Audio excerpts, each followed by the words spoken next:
মনে রাখবেন, জামিয়া আমাদের জান। আমাদের মতো শত আজহারি মারা যাবে, জামিয়াকে জমিনে থাকতে হবে। জামিয়া যুগে যুগে আমার এই ধর্মের সুন্নিয়তের মধ্যে তাজদীদ সাধন করবে। মনে রাখবেন, মাইজবান্ডার দরবার শরীফ, আমরা হাজার মানুষ দুনিয়া থেকে চলে যায়, মাইজবান্ডার বাকি থাকবে। একজন স্ক্রিপ্টের কাজ করবে, আরেকজন স্পিরিটের কাজ করবে। কারো কাজ স্ক্রিপচুয়াল হবে, কারো কাজ স্পিরিচুয়াল হবে। কেউ শরীয়তের তালিম দেবে, কেউ তবিয়তের পরিবর্তন করবে। দুইটা মিলে শরীয়ত হবে। হুসাইনিয়তকে জিন্দা করনে ওয়ালা, হুসাইনিয়তের তালিম দেনে ওয়ালা দুইজন কিয়ামত পর্যন্ত বাকি থাকবে। সুতরাং আমাদের আসা যাওয়াতে কিছুই হবে না। ছেলেরা যারা আমাদেরকে মহব্বত করেন, আপনারা গত 2 দিন ধরে দেখছি আপনারা বন্দুক জামিয়ার দিকে করছেন। মনে রাখবেন, গুলি জামিয়াতে পড়ে যাবে, আগে এই সিনার ভিতরে ঢুকবে। খবরদার, জামিয়া সবকিছুর উপরে, জামিয়া সবকিছুর উপরে। আপনারা জামিয়ার দিকে বন্দুক তুলবেন না। আমাকে মহব্বত করেন, মিডিয়ার মধ্যে আমি বলছি কেস করবেন অমুকের নামে, ওই কেসের মধ্যে আমি নাই। আমাদের মুরব্বীরা নিষেধ করেছেন, সুন্নিয়তের বদনাম হবে। বোঝার চেষ্টা করেন, বাইরে থেকে একটা শক্তি রাত দিন চেষ্টা করছে আমি যেন এই গৌরব দ্বন্দ্বের ভিতরে ঢুকি। আমি এত নরম খেলোয়াড় না, আমি এত নরম খেলোয়াড় না। বেটা, তাদের লেখালেখিতে কিচ্ছু দায় আসে না। যতদিন মদিনাওয়ালা আছে, যদি মদিনাওয়ালা চান, আমি স্টেজের উপরে থাকবো, লাখো মায়ের ছেলে একসাথে হয়ে যাবে, চেয়ার থেকে নামাইতে পারবে। আর আমার নবী যদি না চান, তাইলে আপনাকে না চাইতে হবে না, ধাক্কা দিলেই করে যাব, ধাক্কা দিলে করে যাব। খেদমত আমরা যখন শুরু করেছি 2005, এখন 2026, কত বছর হয়েছে? 21 বছর হয়ে গেছে। 21 বছরের খিতাবত সবার সামনে, 21 বছরের কাজও সবার সামনে। আপনারা বুঝতে পেরেছেন? জবাবদিহিতা কাউকেই করতে হবে না। আমরা আমার নবীর দরবারে জবাবদিহিতা, কারো কাছে জবাবদিহিতা নয়। নবী যেই দিন নারাজ হবে, তরুণ প্রজন্ম সেই দিন পিছন থেকে সরে যাবে। তরুণ প্রজন্ম পিছনে থাকা তো নবী, ওয়ালি, গৌস, কুতুব, আবদাল সবার একটা ফিউজাত বাকি থাকবে। বুঝতে পেরেছেন? সুতরাং যে কাজগুলো আমরা করছি সেটা আমরা বন্ধ করি। আর আমরা যারা প্রধানের ভূমিকা পালন করছি, আমরা যেন একটা মেসেজ দিয়ে দেই। কেন? কারণ ধরেন মাসুমকে মহব্বত করনেওয়ালা অনেকে আছে না, তো তারা রিটালিয়েট করবে। আমি এখন যে মেসেজটা দিচ্ছি, বাংলাদেশ থেকে শুরু করে বিদেশ পর্যন্ত, আমেরিকা পর্যন্ত, আপনারা যারা আইসিটি আইনে মামলা, হাবি জাবি এগুলা চিন্তা করছেন, মাপ চাচ্ছি বেটা, আমরা ওই মামলা হামলায় নাই। আরো লিখতে দেন, তারা লিখলে আমার নিয়ামত বেড়ে যায়, আমার নিয়ামত আরো বেড়ে যায়। এটা আমার জন্য একটা দারুণ কাজ হয়। আলহামদুলিল্লাহি রাব্বিল আলামিন। বিনয়ের সাথে অনুরোধ করছি, আরো লেখেন, আরো লিখেন। যাই হোক, আমার সম্মানিত মুরব্বিয়ানে কেরাম, 2টি শব্দ কোরআন শরীফের মধ্যে এসেছে। একটার নাম, একটা হচ্ছে সবর, একটা হচ্ছে শুকর। কয়টা শব্দ? পুরা দুনিয়ার নিজাম এবং সিস্টেম চলতেছে সবর এবং শুকরের উপরে। আর এই দুনিয়ার নিজাম আমার আল্লাহ আদালত নির্ভর করে নাই, আদালত নির্ভর করে, এটা হচ্ছে পরীক্ষা নির্ভর। তো পরীক্ষার মধ্যে যদি আমি আদালত প্রতিষ্ঠা করি, পরীক্ষার মধ্যে যদি আদালত করি তো পরীক্ষা হবে না। আমি যদি মনে করি প্রশ্ন এমন ভাবে করবো যেন আমার ছেলেরা উত্তর দিতে পারে, একটু অন্যরকম হয়ে যাবে না জিনিসটা? তো পরীক্ষাতে আদালত হয় না, পরীক্ষাতে মেধার টেস্ট হয়। আমার আল্লাহ দুনিয়া বানিয়েছেন আমাকে আপনাকে টেস্ট করার জন্য। তো টেস্ট করতে হলে কি দরকার? তো টেস্ট করতে হলে দুটি জিনিস দরকার হবে, হয় আপনি হাসির মধ্যে, নয় আপনি কান্নার মধ্যে, হয় আপনি সুখের মধ্যে, নতুবা আপনি দুঃখের মধ্যে, হয় আপনি আলোতে, নতুবা আপনি অন্ধকারে। তাইলে পৃথিবী হচ্ছে আলো আধার, সুখ দুঃখ, এই দুইটার সমন্বয় পৃথিবীর জীবন। কারণ আমার ছেলেরা যদি একদিনে টাকাওয়ালা হইতে চায়, হতে পারবে? আমিন সাহেব যদি আপনি একদিনে হয়ে যেতে চান, আমাদের ছেলেদের মধ্যে মানে অনেক সমস্যার মধ্যে একটা মূল সমস্যা হচ্ছে ওনারা এখন আমার আমিন চাচাদের শুধু গাড়ি দেখেন, কিন্তু শুরু নির্গুম রাত,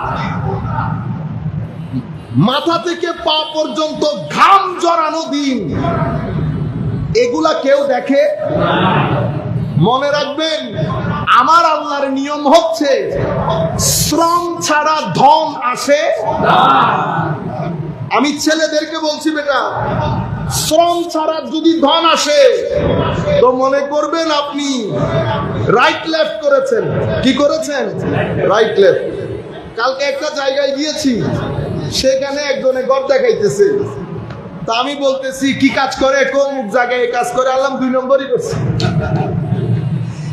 সব ব্যবসা করে আপনি এত বড় ঘর দাঁড় করাবেন, ই মহাল আছে, এটা অসম্ভব। কথা বলতে বলতে আরেকজন এসে বলতেছে, হুজুর এটা উনি অমুক জায়গা থেকে এত কোটি টাকা মেরে দিছে। কি দারুণ!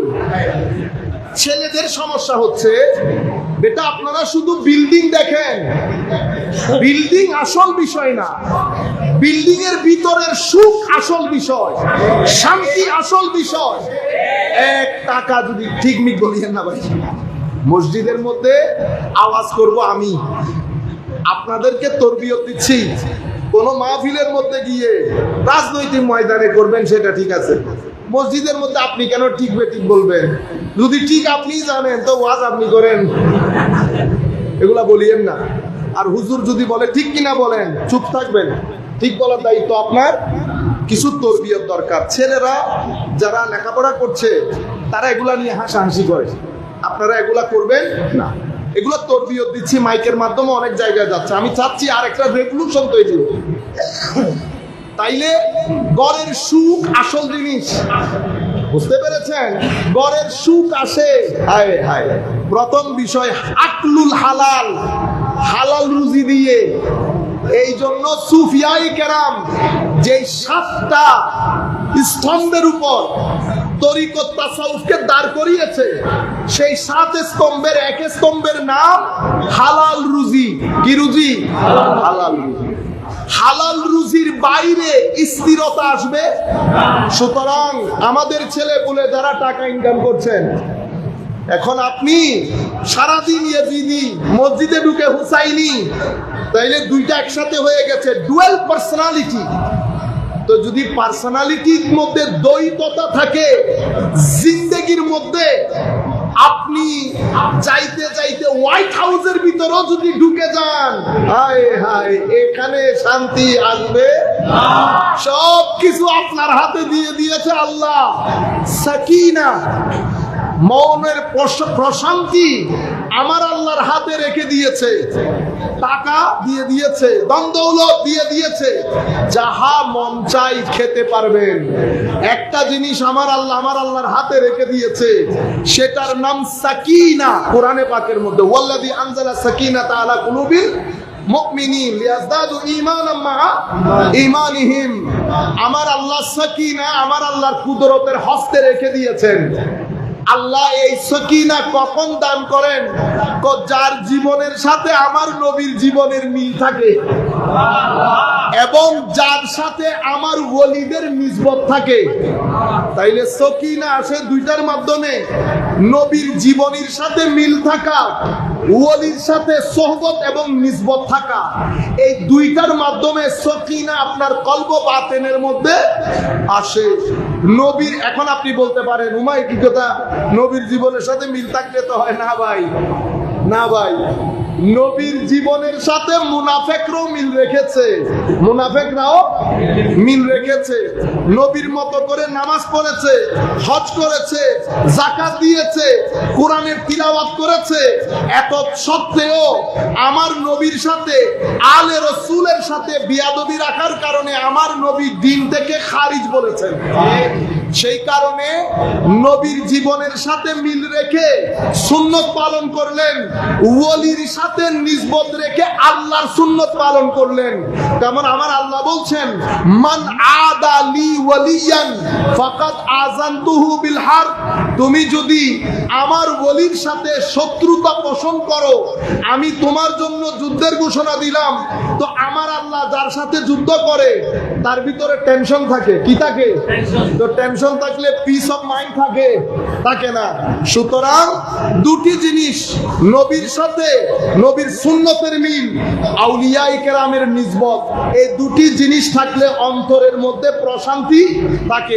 এর বাইরে ছেলেদেরকে বলছি বিশেষ করে, আপনি ধরেন আমেরিকা যাবেন, কি আপনার আশা ভরসা, গেলেন আমেরিকায়, এরপর আপনার চাওয়া পাওয়া কি? টাকা পয়সা ইনকাম করে, গাড়ি ইনকাম তো হয়ে গেল 2 বছরে, বুঝতে পেরেছেন? এরপরে কি? এরপরে হচ্ছে হতাশা। এরপর কি? হতাশা। যদি টাকার গাড়ি দিয়ে স্থিরতা এবং শান্তি থাকতো, তো আমেরিকা তো জান্নাতুল ফিল আরদ হয়ে যেত। কি হয়ে যেত? দুনিয়ার জান্নাত। তো জান্নাতের মধ্যে কি সুইসাইড হয়?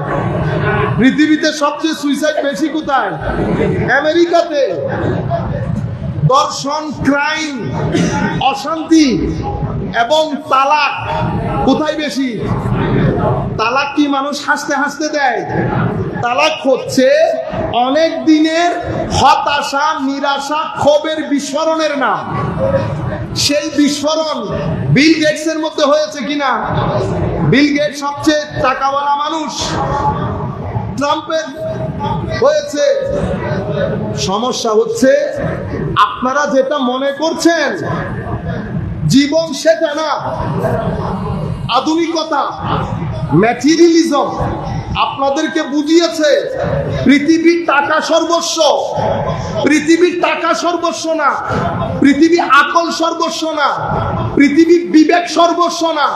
যদি তাই হতো হযরত আদম আলাইহিস সালামের কোনো প্রয়োজন পড়তো না, আমার নবীরও আসার কোনো প্রয়োজন ছিল না। কারণ পৃথিবীতে বাঁচতে গেলে আপনার বিবেক বুদ্ধি যথেষ্ট, বুঝতে পেরেছেন?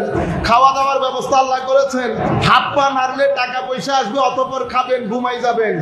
যদি খেয়ে ঘুমাই যাওয়া, কলেজ বিশ্ববিদ্যালয়ে পড়া যদি এতটুকুন হইতো জীবনের নাম, তাইলে তো আমার আল্লাহ নবী রাসূল পাঠাইতো না, কারবালার প্রশ্ন তো আসতোই না। তাইলে কারবালা হলো কেন? কোন আপনার এই জীবনের বাইরে আরো জীবন আছে। কারণ আপনাকে আল্লাহ একটা মনন দান করেছেন, আপনাকে আল্লাহ একটা ভিতরের জগৎ দিয়েছেন। প্রশান্তি যেখানে বসবাস করে, প্রশান্তি যেখানে বসবাস করে। এখন সেই দুনিয়ার স্থিরতার জন্য আপনাকে হুসাইনিয়ত বুঝতে হবে, ইয়েজিদিয়ত বুঝতে হবে। কারণ ইয়েজিদিয়ত উগ্রতা এবং অশান্তি, অস্থিরতার নাম। হুসাইনিয়ত স্থিরতা, মানসিক প্রশান্তি এবং শান্তির নাম। তো ছেলেদেরকে যদি আমি ইয়েজিদিয়ত আর হুসাইনিয়তের ফারাক বুঝাইতে না পারি, কালকে তো সে এই কবরস্থানে গিয়ে কোন মুরব্বীর লাশ তুলে জ্বালাই ফেলবে, নারাই তাকবীর দিয়ে, করবে না? ইতোপূর্বে যারা ইমামে হুসাইনের রাদিয়াল্লাহু তাআলা আনহু আলাইহিস সালাম সিনার উপরে উঠে জবাই করে দিয়েছেন, এরা তো মুসলমান ছিল না। তো মুসলিম সোসাইটির মধ্যে যখন কেউ বলবে যে আমাদের এখানে কোনো ফারাক নাই, উই অল আর মুসলিম, তাহলে বুঝতে পারবেন ভিতরে কি আছে, ভিতরে ঝামেলা আছে। আপনাকে পরিষ্কার করে দিতে হবে আপনি কারবালার প্রান্তরে কোন সাইটে দাঁড়িয়ে আছেন, নতুবা তরুণ প্রজন্ম কনফিউজড হবে। কেন আমাকে বাংলাদেশে কেউ যদি জিজ্ঞেস করে আপনি কোত্থেকে এসেছেন, ওয়ার আর ইউ ফ্রম, তা আমি কি বলবো আই এম ফ্রম বাংলাদেশ? বেকুব বলবে না আমাকে, বেটা ঢাকাতে দাঁড়ায় তুমি বলতেছো তুমি ফ্রম বাংলাদেশ, তুমি তো আসোই বাংলাদেশে। তো আমি যদি মুসলমান দেশে থাকি, মুসলমান দেশে উত্তর এক ধরনের হবে, নন মুসলিম দেশে থাকলে উত্তর আরেক ধরনের। কোন নন মুসলিম যদি আমাকে জিজ্ঞেস করে ধর্ম কি, আমি বলবো I am a Muslim, I am a Muslim. কিন্তু মুসলমান দেশে যদি কেউ জিজ্ঞেস করে আপনি কোন ধর্ম লালন করেন, আমি বলবো আই এম এ সুন্নি মুসলিম। আরো পরিষ্কার করলে বলবো আমি সুন্নি মুসলিম, মাযহাব অনুসরণ করি, সাথে তরিকতপন্থী। এটা হচ্ছে আমার ডিটেইল ইন্টারপ্রিটেশন। কিন্তু নন মুসলিম দেশে কি আমি বলতে যাব আমি হানাফি মাযহাবের লোক? কোনো দরকার আছে? আমি তারে বলতে যাব আমি তরিকতপন্থী? নো, আই এম এ মুসলিম, বাস। এখানে মুসলমানদের দেশে আপনাকে অবশ্যই বলতে হবে আপনি কোন লাইনের, হয় ইয়াজিদি নয় হুসাইনি। কারণ এখানে আমার নবীর জমানা থেকে দুইটা ধারা। যখন কেউ বলবে আমি মুসলমান, হুয়া সাম্মাকুমুল মুসলিমিন, আল্লাহ আমাদের নাম মুসলমান রেখেছে, এই কথা কেউ অস্বীকার করলে তো কাফের হয়ে যাবে। কি হয়ে যাবে? কাফের। ঘটনা সেখানে না, অফিসের মধ্যে মাসুম নাম তিনজনের, মাসুম নাম তিনজনের। তো মাসুম ডাক দিলে তো তিনজন কথা বলবে, তখন কি করেন? তখন আইডেন্টিফিকেশন নাম্বার বা নোটস বা মুড লাগিয়ে দেন। Masum manager, Masum officer, Masum cashier. বুঝতে পেরেছেন? এখন যদি বলেন না না ভাই আমরা সবাই ব্যাংকার, তো কাজ হবে না। যখন কেউ এই কথা বলবে যে আমরা তো মুসলমান, অফকোর্স আমরা মুসলমান, বাট আপনি এটা পরিষ্কার করে দেন না বলতে দোষ কোথায়? হয় আপনি হুসাইনি, নয় আপনি ইয়াজিদি, আপনি হয় আওয়ামী লীগ, নয় বিএনপি, নয় আরো কি কি, আপনি পরিষ্কার করে দেন। যদি বলেন না না আমরা আপনি করি পার্টি করি, তাহলে বুঝতে হবে ওই যে মিটা মিটা আইডেন্টি হাইড করে, আইডেন্টিটি হাইড করে। মনে রাখবেন আপনাদেরকে আমি সতর্ক করছি, এবং এই মিডিয়ার মাধ্যমে পুরা বাংলাদেশ ব্যাপী যাতে এই মেসেজ যায়। গত কিছুদিন ধরে পলিসি বানানো হচ্ছে আগামী 7 মাসের মধ্যে প্রত্যেক এলাকার 60% মসজিদ যেন দখলে চলে যায়। ঘুমান আপনারা, ফতোয়া মারেন, 60% মসজিদ ইনিয়ে বিনিয়ে ডাইরেক্টলি ইনডাইরেক্টলি মসজিদ দখলে চলে যাবে। অলরেডি অনেক এলাকা 50-60% মসজিদ দখলে চলে গেছে। নাম্বার 1। নাম্বার 2, 6-7 মাসের মধ্যে প্রত্যেকটা এলাকায় আলাদা করে ঈদ জামাত কমিটি ঘোষণা করা হবে। আপনি মনে করবেন আমার চাচার কাছে আসবে, সমাজের গণ্যমান্য ব্যক্তিবর্গের কাছে আসবে যে আমরা আমার নবীর সুন্নত ওপেন ফিল্ডে ঈদ জামাত করব। বুঝতে পেরেছেন? যাদের চেহারার দাম আছে প্রত্যেককে রাখবে। ইমামতিতে কিন্তু আরেকজন আসবে, ইমামতি আপনারটা করবে না। বড় জায়গা থেকে ডক্টর আসবে, প্রফেসর আসবে। এই পলিসি বানানো হয়ে গেছে। গত 2 ঈদের মধ্যে বাংলাদেশের অসংখ্য জায়গায় সেটার অ্যাপ্লিকেশন হয়ে গেছে। আমরা ঘুমাই, আমরা ঘুমাই। আপনারা বুঝতে পারছেন? সুতরাং আমরা সামগ্রিকভাবে আপনাদেরকে বলবো, তরিকত তাসাউফের লোকদেরকে বলবো আমরা একবার জেগে উঠি, আমরা একবার জেগে উঠি। আমরা ইলম শিখি, মসজিদের সাথে সম্পর্ক করি, কোরআনের তেলাওয়াত শিখি। আমি নামাজ পড়তে জানি না, মসজিদে আসি না। আমাদের মধ্যে ডুয়ালিটি দেখেন, কিভাবে আমার আল্লাহ আল্লাহ রসুল রাজি হবেন?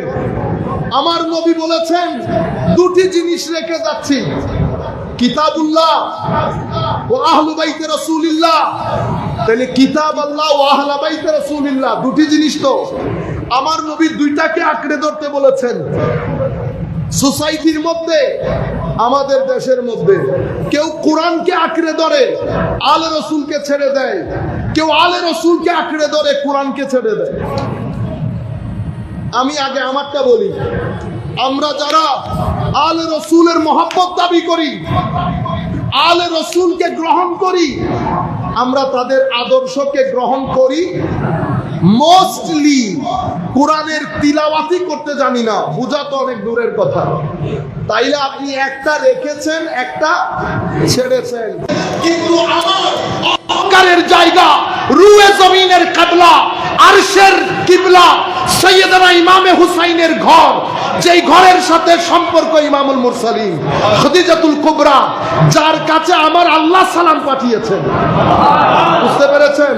এখন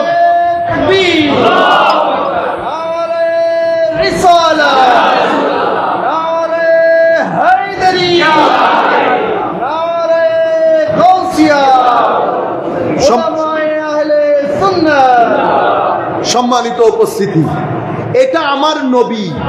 এরপরে আমার নবীর ডাইরেকশন আপনার জন্য, আমার জন্য। তরুণদের, আমরা যে তরুণদেরকে মিসগাইড করে আরেকদিকে নিয়ে যাচ্ছি, মুহররম মাস চলে যাচ্ছে, হুসাইনিয়ত, ইয়াজিদিয়ত, আমরা এখনো পর্যন্ত কনফিউশন লাগিয়ে আছি। ইসলাম চাই, ইসলামের শাসন চাই, বলতে বলতে আমাদের ফানা উঠতেছে মুখে। আমি আপনার কাছে সিম্পল কোয়েশ্চেন, ইসলাম যেটা চাই সেটা কোনটা? কারণ আমাদের এখানে একটা খারিজি ধারা আছে। আমরা কাউকে ছোট বড় করার জন্য না, সত্যটা জাতির কাছে তুলে ধরার জন্য। আমার লাখো দোষ থাকতে পারে, অবশ্যই আমি আমার দোষ স্বীকার করি, কিন্তু এই খারিজি দ্বারা যেটা সমাজকে উগ্রতার দিকে নিয়ে যায়। কিছুদিন আগে একটা কথা বলার কারণে অনেক মানুষ অখুশি হয়েছেন। আমি আবারও বলছি জাতির সামনে, বিশ্ববিদ্যালয় একটা শিক্ষার জায়গা, সেই বিশ্ববিদ্যালয়ে তারাই পড়াবে যারা পড়ানোর যোগ্যতা রাখে। এখন আপনি যদি, আমিও পরীক্ষা দিলাম, আমাদের আজহারী সাহেবও পরীক্ষা দিলেন, মেধা মননে তিনি আমার চেয়ে অনেক উপরে, তার সাথে আমার মার্কের ফারাক হয়েছে 10 মার্ক। আপনি কাকে নিবেন? হকদারকে? এই জায়গার মধ্যে হুসাইনিয়ত কি? হুসাইনিয়ত হচ্ছে যিনি যেই জায়গার যোগ্য তাকে সেই জায়গায় বসানো। আমি আপনার ইসলামী শাসনের কথা বলি। আপনি ইসলামী শাসনে উদ্বুদ্ধ হয়ে এখানে যোগ্য ব্যক্তিটাকে, যে আল্লাহর ইবাদত আপনি করেন সেই আল্লাহর ইবাদত এও করে, যেই নবীকে আপনি বিশ্বাস করেন সেই নবীকে এও বিশ্বাস করে, কিন্তু আপনি শুধুমাত্র আপনার দলের জন্য আপনি যোগ্য ব্যক্তিটাকে সরিয়ে আমাকে বসিয়ে দিলেন। জুলুম করেন নাই? করেছেন। যিনি একটা বিশ্ববিদ্যালয়ের শিক্ষকতার ক্ষেত্রে হুসাইনিয়তকে ধরে রাখতে পারে না, মুনাফিকি করে, চিটিং করে, ডিসেপশন করে, তাকে আমি রাষ্ট্র ক্ষমতার ক্ষেত্রে বিশ্বাস করতে পারবো? আপনি একটা ইউনিভার্সিটির পরীক্ষায় আমাকে ধাক্কা দিয়ে ফেলে দিয়েছেন, আর রাষ্ট্র ক্ষমতায় বসালে আপনি তো আমাকে রাষ্ট্র থেকে ধাক্কা দিয়ে ফেলে দিবেন। আপনি বলেন যাহা বলিবেন তাহা গ্রহণ করিব, এটা জাস্টিস হয়েছে কিনা বলেন? পরীক্ষা যখন 100 জন ছেলে দেয়, সেখানে এমন এমন ছেলে থাকে যারা অনেক মেধাবী, যাদের মা বাবার আশা ভরসা থাকে, যারা নিজেদেরকে সেভাবে তৈরি করেছে। আপনি সকল আশা ভরসাকে গলা টিপে হত্যা করে ইয়েজিদের মতো তার সিনাই বসে তার আশার গলায় ছুরি চালিয়ে দিয়েছেন। এরপরে আপনি বলছেন আমি সুশাসন চাই, আমি সুবিচার চাই।